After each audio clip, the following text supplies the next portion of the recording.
Hi, welcome to our channel where we share the most intriguing stories. It all started with one email, bland subject, corporate tone. I almost deleted it. 5 days later, a stranger was living in my dead father's cabin, claiming it was his. By then, it wasn't just about property. It was war, and I don't lose wars. They say peace is priceless. I used to believe that too, until HOA tried to reassign my mountain cabin to some random guy I'd never met.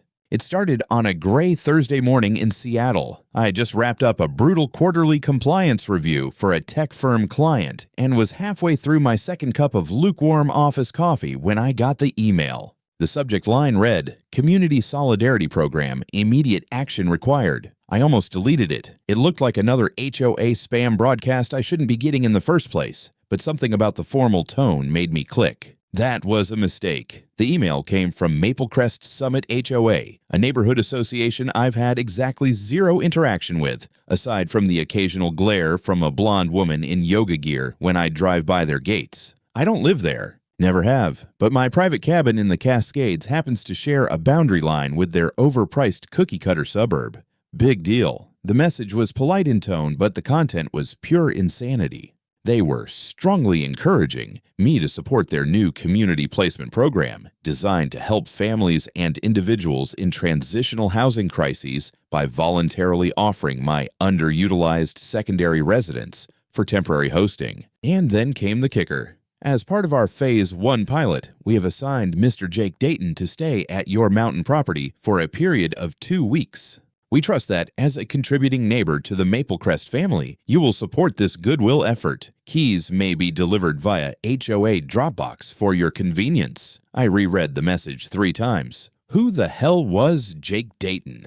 And what in God's name made them think they could assign anyone to my cabin, my father's old retreat that I'd inherited and maintained personally for over a decade? I crafted a short, cold reply. This message is inappropriate and invalid. I am not affiliated with your HOA. My property is private and not subject to your authority. Do not contact me again. I sent it, then forwarded it to my firm's legal archive. Something about it reeked of attempted overreach. I spent Friday working from home, waiting to see if they'd respond. Nothing came. I figured it was some kind of glitch or misguided attempt at outreach. I told myself it would blow over.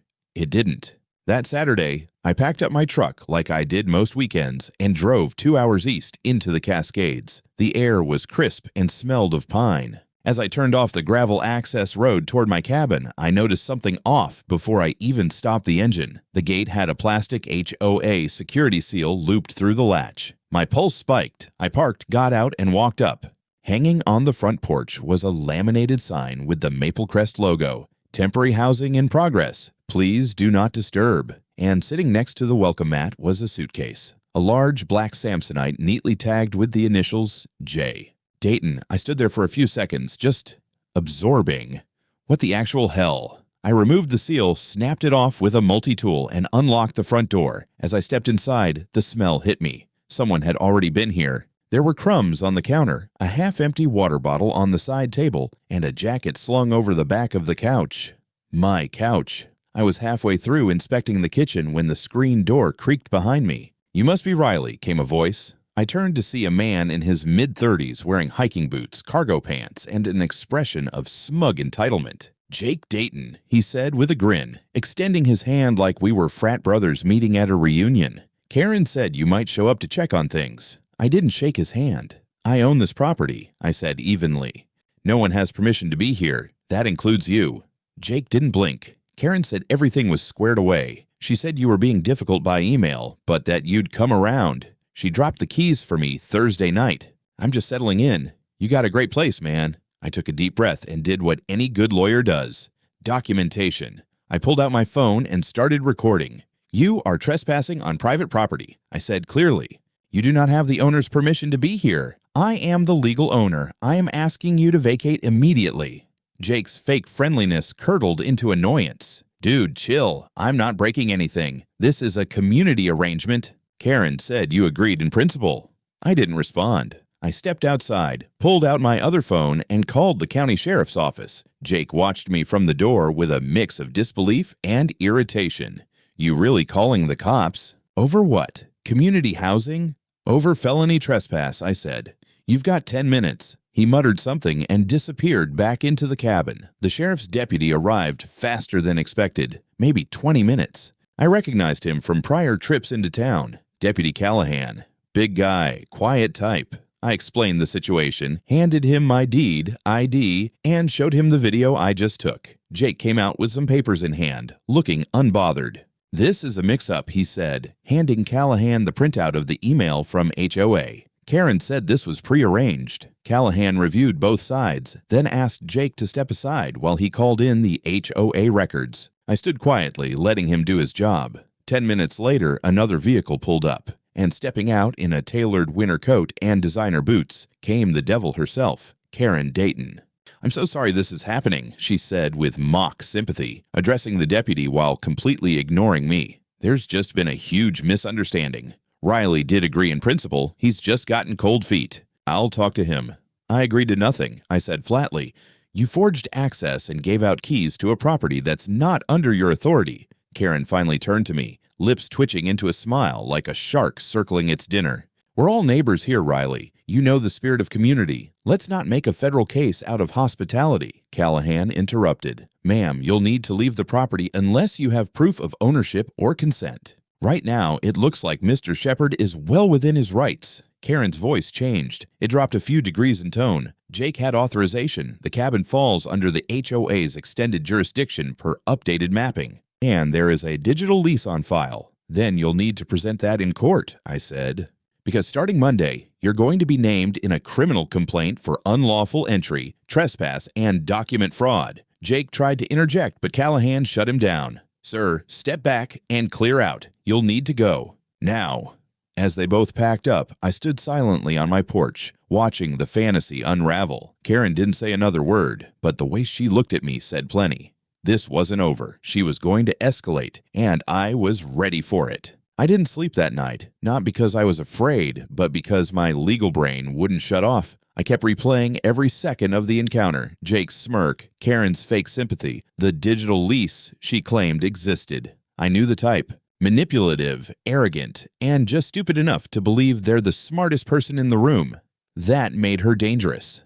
The next morning, after replacing the locks and installing a fresh set of motion sensor floodlights, I headed back to Seattle. I figured it was over, for now. But as I stepped into my office Monday morning, my paralegal met me with a raised brow.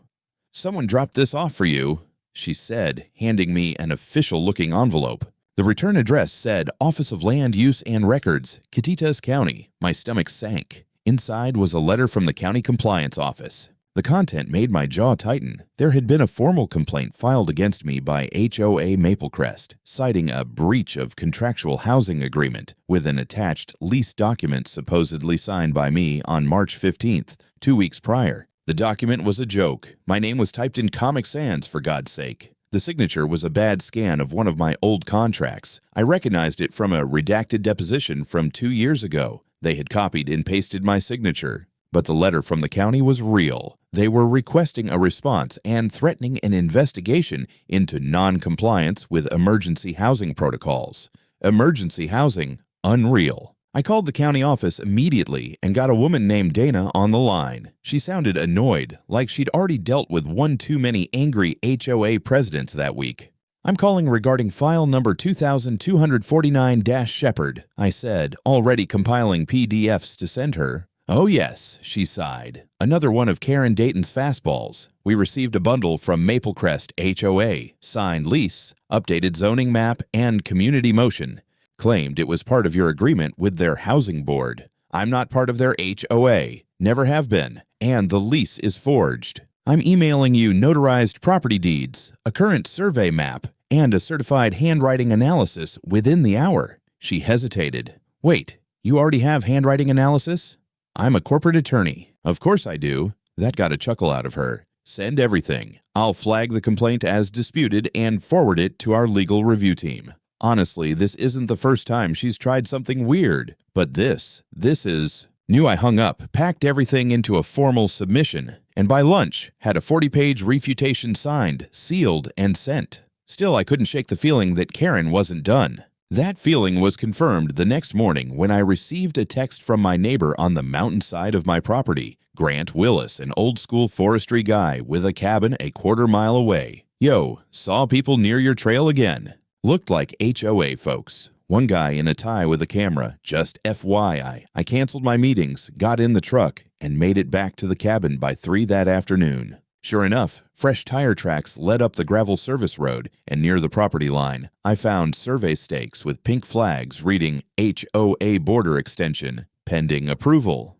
Border extension, number no. That evening, I pulled every map, deed, tax record, and registered boundary file I had. Then I called in a favor from a contact at the county assessor's office. Turns out Karen had submitted an amended community boundary map for Maple Crest, backdated 6 months, with my cabin and 2 other unincorporated lots now mysteriously listed as affiliate parcels. The file was pending review, but it had a hand-signed approval stamp from someone named Dean P. Malloy, and I knew for a fact that Malloy had retired in January. They were forging municipal approval documents now. I spent the rest of the night scanning everything and assembling a formal complaint. I didn't bother going through police dispatch this time. I called in direct to a detective I knew at the Caditas County Sheriff's Office, Detective Colin Graves, who'd handled a fraud case I'd consulted on 2 years earlier. "You serious?" he asked, after listening to the whole story. "They submitted a forged lease to the county and faked your signature?" "Worse," I said. "They falsified a zoning document and submitted boundary lines that don't exist." Graves sighed. "Okay, that's more than civil now. Send me everything.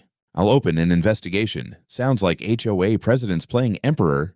I did. Everything. Videos, screenshots, maps, the whole disgusting paper trail. The next day, a sheriff's unit stopped by Karen's house to request a voluntary interview. She refused. By Thursday, Detective Graves confirmed they had enough to escalate. Criminal investigation into document fraud, unlawful entry, and falsification of public records. But HOA wasn't slowing down. Friday morning, I drove up to check on the cabin and found a new laminated sign nailed to a tree at the trailhead. Notice of default. Owner has failed to fulfill agreed temporary use terms. Property subject to HO community review. Trespassers will be removed. They were escalating it into full-blown fake foreclosure threats now. I called Graves again. "This woman is nuts," I said. "She's trying to fake a hostile takeover." He replied without hesitation. "Let's make it official. Monday morning, I'll walk the DA through it myself. You've got every right to push for criminal charges. And if she's really behind that map, that's felonious." "Good," I said, "because I'm not just pressing charges anymore. I'm going to blow this whole operation open." By Monday morning, I had enough files, photos, and legal ammunition to start a small war. But I didn't want war. I wanted facts. I wanted to know how deep this rabbit hole went, because if Karen was willing to forge leases and maps to get her cousin a free mountain vacation, it begged the question, had she done this before? The answer came faster than I expected. While I was prepping the formal filing for the sheriff's office, I decided to dig into Maple Crest's HOA history. A lot of their documents were public. Meeting minutes, community board statements, newsletters archived on their ridiculous HOA website. And buried in the minutes of a meeting from 9 months ago, I found a curious entry. Temporary occupancy coordination, lot number 9, resolved via board consensus. No names, no details, just a hint. So I reached out to someone who might know more. Her name was Amy Patel, a teacher who used to own lot number 9. I'd seen her name pop up as a former resident in a property tax transfer document. A quick search on social media showed she'd moved to a nearby town about 6 months ago. I messaged her directly, explaining who I was and what had happened. She responded within the hour. "You're not the first," she wrote. "We met at a local coffee shop that afternoon." Amy looked tired, like someone who had once cared about being neighborly and then got burned for it. Over a lukewarm chai latte, she told me everything. "I went on a family trip last summer, gone for a week. When I came back, there was a couple living in my guest house. Furniture rearranged, HOA pamphlets on the table. Karen told me I had agreed verbally to let them stay as part of a pilot program. She even gave them keys." "You press charges?" Amy shook her head. I was intimidated. Karen claimed she had board authority, said it would be a civil fight, and I'd lose more in court than I'd get back. So I gave up, sold the place 3 months later. I felt the muscles in my jaw tense. This wasn't a one-time incident. This was a pattern. I asked if she'd be willing to provide a statement. She nodded. If you're going after her, count me in. That night, I called Detective Graves and relayed what I'd learned. He was quiet for a second, then said, "Sounds like we've got a serial abuser of property laws.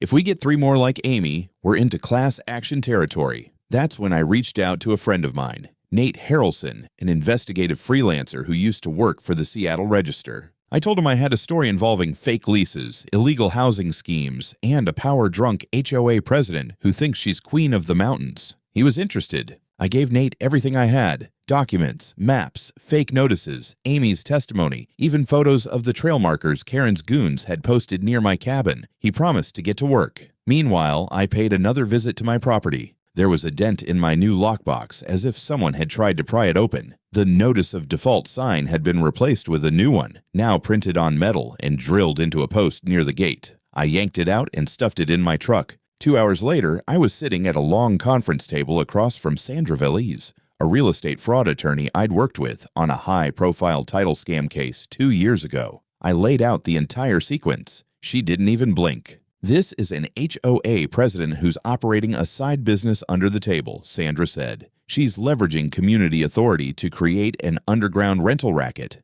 Legally, it's civil trespass, but with the forgeries, we're looking at criminal conspiracy, fraud, and abuse of governance." "I want to burn them down," I said. She smiled. "Then let's take them to court." Not just Karen. The whole HOA. While Sandra began drafting the suit, Nate called me. "You're not going to believe this," he said. "I found at least 4 other people who had nearly identical run-ins with Karen. 2 agreed to talk. One sent me bank statements showing cash transfers labeled as temporary use donation, all to an account tied to a Shell LLC registered in Spokane. You trace the owner? Karen Dayton. Same address." I stood at the window of my office, looking out at the Seattle skyline, and felt something click into place. This wasn't just a bad neighbor dispute. It was a coordinated abuse of power. A fraud operation using the appearance of community structure to extort, deceive, and benefit friends and family under the guise of solidarity. I didn't care what HOA stood for anymore. In Maple Crest, it stood for Hostile Occupation Authority. And I was done playing defense. Wednesday morning started with a thud.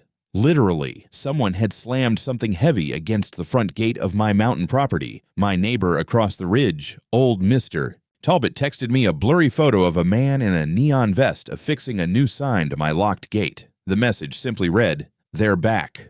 I canceled my morning meetings in Seattle and drove up to the cabin by noon. As I pulled into the gravel turnout, my blood pressure spiked. The metal notice of violation sign was back, but this time accompanied by an official-looking flag bearing the HOA seal and a laminated tag declaring the cabin subject to Community Allocation Emergency Occupancy Protocol. What the hell even is that? A folding chair had been set up on my porch, and sitting in it, scrolling his phone like he was waiting for a pizza, was Jake Dayton. He barely looked up when I parked. "You again," I muttered, getting out of the truck. Jake gave me that same irritating grin. "Karen said you're stalling and that I should stay put. She's filing an emergency claim with the county. You'll be hearing from someone official soon." I stared at him. "You are trespassing. That's a felony. Leave now or I call the sheriff again." He shrugged. "They were already here. Said it's a civil dispute and I should wait for the HOA board's decision." That's when I realized the real game. Karen wasn't trying to win in court. She was trying to wear me down with procedural noise, fake authority, and relentless intimidation. Her tactics were designed to make me crack before anything official happened. Too bad I don't crack. I took detailed photos of the signs, Jake, the tags, even the plastic bins that had been delivered behind my cabin, with HOA stickers on them, as if this was some sanctioned operation. Then I drove straight to the county assessor's office, where I demanded to speak with the real property compliance officer. Her name was Beatrice Kwan, and she was professional, sharp-eyed, and clearly annoyed at how her department's name was being misused. "This form," she said, holding up the laminated tag I'd taken from my gate. "Not ours. Never seen it. That seal is a cheap vector download. This is completely fabricated. You're willing to give a written statement?" "Hell yes," she said. "This is impersonation of a government body. That's criminal impersonation, Section R, CW9, and 8.60.45. Let me call our legal unit." I left with a formal letter on county letterhead declaring the entire emergency occupancy protocol a hoax and sent it straight to Sandra, my attorney. Not an hour later, 2 HOA board members showed up at my primary residence in Seattle, uninvited. One was a woman named Dolores who looked like a retired librarian turned power junkie. The other, Hal, wore mirrored sunglasses and an HOA polo like he was doing security for the president. They handed me a manila envelope marked Urgent Community Response Notice. Inside was a cease and desist letter accusing me of harassment, obstruction of HOA programs, and property abandonment. "I don't belong to your HOA," I said flatly. Hal gestured toward the cabin photo in the packet. "You're on the disputed border. As per recent zoning discussions, Maple Crest Summit has adopted a buffer zone ordinance. That cabin may qualify for shared oversight." I laughed. "You just made that up." Dolores leaned in, whispering with the confidence of someone who'd gotten away with a lot. "Mr. Shepard, we're trying to avoid a scandal, but if you keep pushing, we'll have no choice but to escalate. Karen has friends on the zoning board. This could get messy." "Good," I said. "Then you'll love the article going live tonight in the Summit Ledger." They froze. "You might want to tell Karen," I added, "that impersonating a government agency carries jail time. She can read all about it tomorrow. Page 1. That night, Nate's article dropped. Inside the Maple Crest land grab, how a HOA exploited temporary housing to seize private cabins. Full spread, photos, leaked HOA emails, testimonials. Even a diagram showing how Karen mapped out unauthorized occupancy targets. The backlash was instant. My phone lit up with calls from people I didn't even know. Cabin owners, retired vets, part-time residents, all saying they'd had weird run-ins with Karen and they were ready to testify. Some even forwarded HOA letters eerily similar to mine. Sandra's inbox was blowing up, and in the middle of that chaos, I got a voicemail from Karen herself. "Riley, this is Karen Dayton. You've gone too far. What you're doing is slander. You don't understand how things work up here. But you will." The tone wasn't angry. It was controlled, cold, almost rehearsed. That made it worse, because when someone like Karen stops yelling and starts planning, you know the gloves are off. I don't know what I expected the morning after Nate's article dropped, but it sure wasn't the absolute circus that unfolded. By 10 a.m., my cabin was crawling with reporters. I didn't even tell them how to find it. Someone from within the HOA must have leaked the location. Local news vans lined the dirt turnout like it was a celebrity crime scene. Drones buzzed overhead. A woman from Channel 8 tried to interview Jake as he walked out onto the porch shirtless, holding a cup of coffee like he owned the place. He slammed the door the moment they asked, "Did you know you were trespassing on a private home?" By noon, the story had gone regional. HOA Power Trip was trending on the state subreddit. The governor's office even issued a vague statement about reviewing the scope and authority of private residential associations in unincorporated areas. It was vague, sure, but it was something. The cracks had started. Karen, however, did not take the hint. She doubled down. A courier arrived at my Seattle office that afternoon with a large tube and an envelope. Inside the envelope, a printed notice of injunction on HOA letterhead declaring that due to ongoing disruption of Maple Crest's emergency occupancy program, I was now officially barred from approaching the cabin property until legal review. Concluded, in the tube, a giant under investigation do not enter banner that, according to Karen's cover letter, had already been installed on site by security personnel. That's when I got the next phone call from my neighbor, Mr. Talbot again. "You better get up here, Riley," he said, breathing hard. "You're not going to believe what these psychos did now." 3 hours later, I was back in the woods, hiking the trail with my phone filming. The HOA had brought in a private security guard, some guy in tactical pants and Oakleys, who tried to block me from accessing my own property. He claimed it was standard protocol under the protective injunction. I showed him the county deed, the land boundary plat, and the letter from the county compliance office. He blinked. "I just go where they tell me, man." "Then you're trespassing," I said, "and impersonating enforcement." He left in 5 minutes. But I stayed, and what I saw inside nearly made my jaw hit the pine floorboards. They had staged the cabin.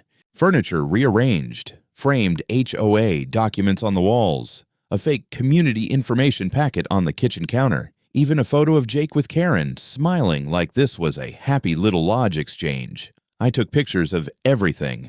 It wasn't just invasion anymore. This was evidence tampering, staging a property to appear as part of a legal lease arrangement when none existed. I called Sandra and uploaded everything to a secure drive. That same night, Jake was finally arrested.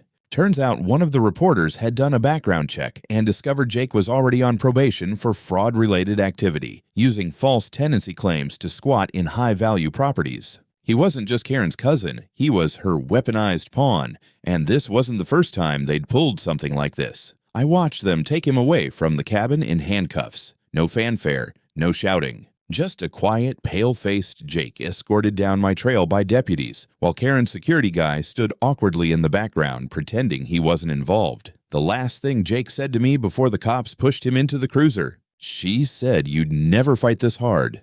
And that was the moment I knew Karen had done this many times before, always banking on the fact that nobody would go all the way. But I was going all the way. The arrest of Jake Dayton lit a fire I didn't know I still had in me. Watching him being driven off the mountain in cuffs was satisfying, sure, but it wasn't the end. It wasn't even close. Back in Seattle, I met with Sandra in her office, and we laid everything out on the table. Literally, photos, the fake lease, copies of the fraudulent zoning map, witness statements from Mr. Talbot and the sheriff's deputies, emails from HOA officers, and Jake's probation records. It was a full-blown case file, and Sandra's eyes lit up like Christmas. "We're not just filing a civil suit anymore," she said. "This is criminal conspiracy, property fraud, zoning misrepresentation, misuse of HOA authority, impersonation of code enforcement. Riley, this could bury her." Good, because that was the plan. Sandra filed 2 separate motions, a civil suit for damages, and an immediate criminal referral to the county prosecutor. Within 48 hours, a judge signed off on an emergency protective injunction, this time real, affirming that Karen Dayton and any HOA representative were barred from approaching my cabin or communicating with me directly. At the same time, I'd been quietly coordinating with Nate, the reporter. His follow-up article included interviews with 2 more property owners, both of whom had similar stories. Temporary relatives of Karen borrowing their empty guest houses or vacation rentals under sketchy, unofficial community support programs. In both cases, the owners hadn't pushed back. One was elderly and afraid of retaliation. The other just assumed it wasn't worth the legal mess. That all changed when they saw Jake get arrested. Karen, meanwhile, started to unravel publicly. In a desperate PR move, she organized a Maple Crest HOA town hall streamed on Facebook Live, where she rambled for over 40 minutes about community resilience, voluntary relocation agreements, and how I was weaponizing the media against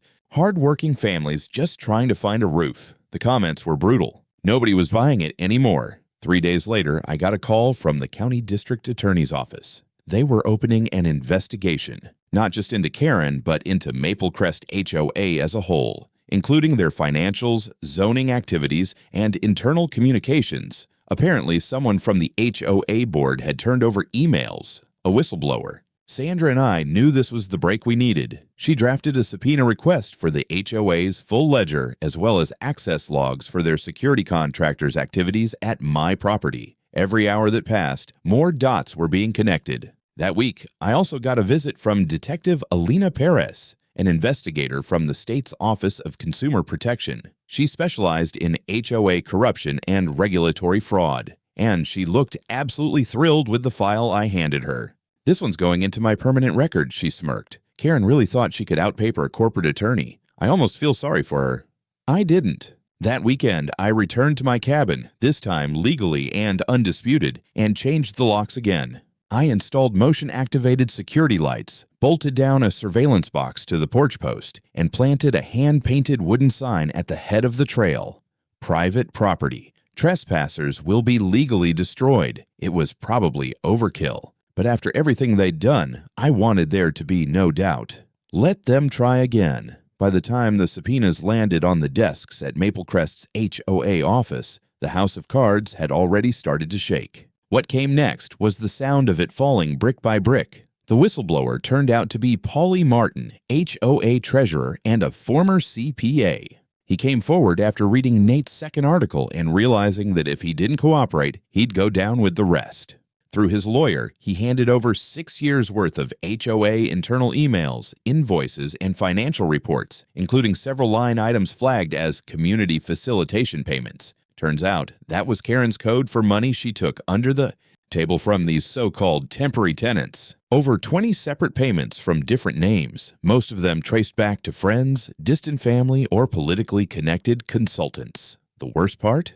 Karen had filed municipal reimbursement requests, claiming these guests were part of a sanctioned emergency housing initiative, which, of course, didn't exist. Detective Perez sent me a single-sentence text. This woman built a rental racket using HOA cover and municipal forms. We're going full RICO. I couldn't believe it. A RICO case, racketeering against a suburban HOA president. But it didn't stop there. 2 former board members came forward, one of whom had signed off on forged zoning maps under pressure from Karen. Another had handled the temporary keys program, a euphemism for duplicating private property keys without owner's consent. The locksmith's logs matched dates of complaints filed by at least 4 homeowners who'd claimed they found evidence of unknown people staying in their homes. It was bigger than I'd thought. Sandra and I met again with the DA's office. They were moving forward with a grand jury indictment. Karen was being charged with fraudulent misrepresentation of ownership boundaries, forgery of legal documents,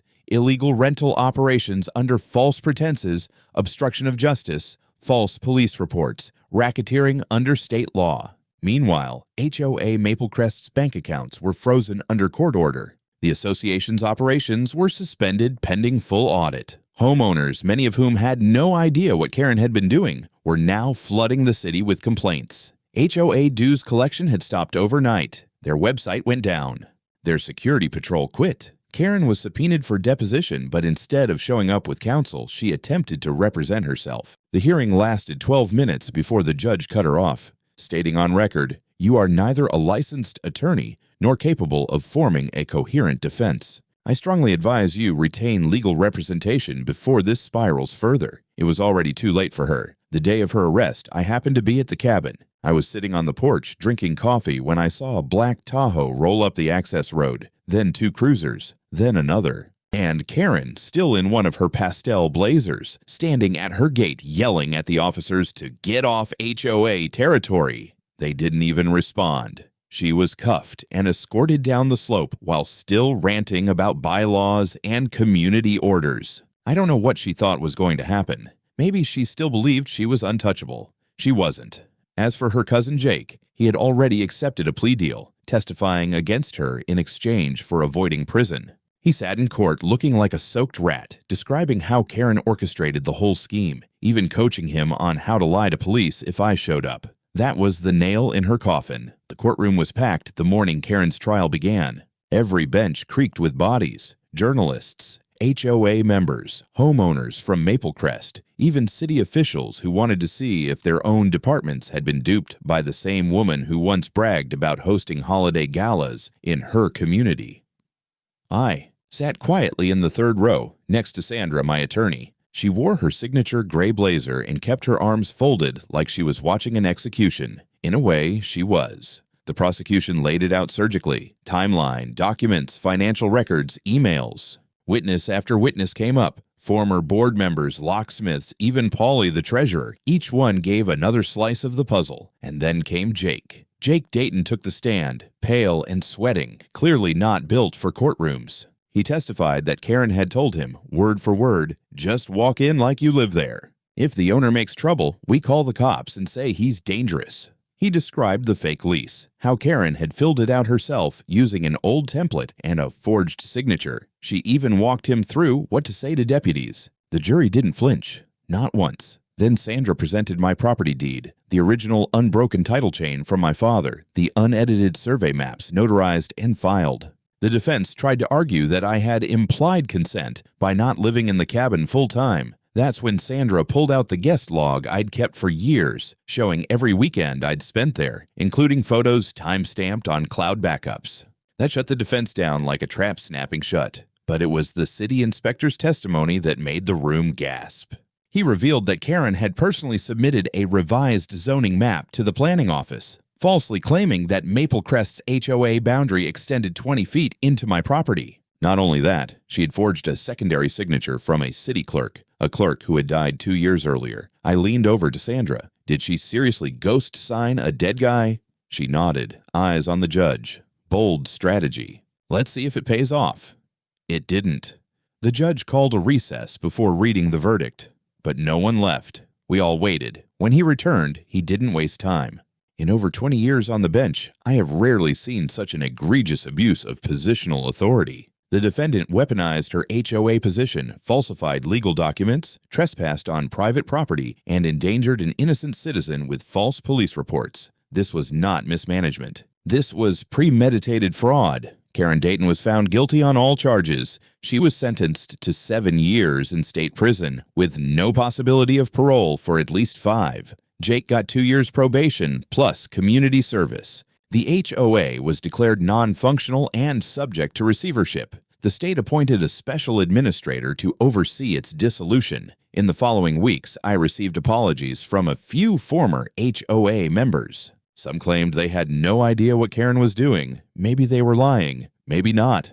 I didn't care. The cabin was mine again. Clean, quiet, untouched. I replaced the front lock with a biometric one and installed 2 new trail cameras along the ridge. Not paranoia, just policy. I also had a custom sign carved from red cedar and posted it right by the gravel path. Private, lawyer inside. Trespassers get served.